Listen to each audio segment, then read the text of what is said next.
After that, we had Alexa Bliss taking on Mickie James in non-title action. Decent match. I really was not paying attention when this happened.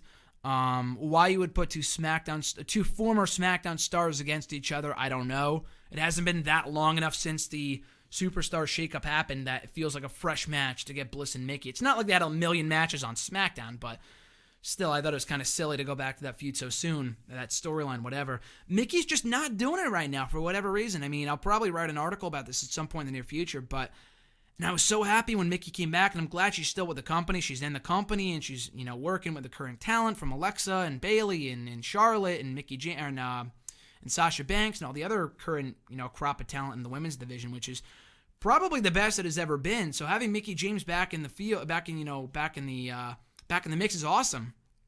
That said, just creative has done her no favors. I mean, she's a great competitor. She's a great wrestler still. She's got an awesome look. She's still fucking hot as hell. But that being said, just creative has just done nothing for her. She was a heel at one point. She's a face now. Crowds just aren't reacting. I mean, she didn't get a great pop when she first came back on that SmackDown all those months ago. She did get a great reaction in Toronto. I take over Toronto last November, about 6 months ago. Other than that, though, this recent run from Mickie James in WWE has been pretty lackluster.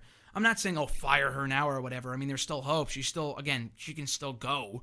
It's not like you're bringing back, a 90-year-old Mae Young to have a full-fledged run in the WWE, who has since passed away, obviously. But I don't know what they need to do to get her back on track. Maybe more character development.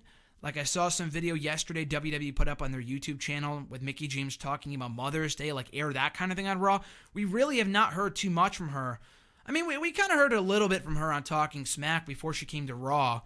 I don't know. It's just not clicking the way I thought it would. Again, it's not a bad decision to bring her back. I think she's awesome for the women's division on Raw and on SmackDown before she got sent to Monday nights. But so far, this run has not been lighting the world on fire, so hopefully it's not a sign of things to come. And she's just kind of working through the rough patches before she kind of works out her character and finds her footing, as a modern day, character in today's WWE.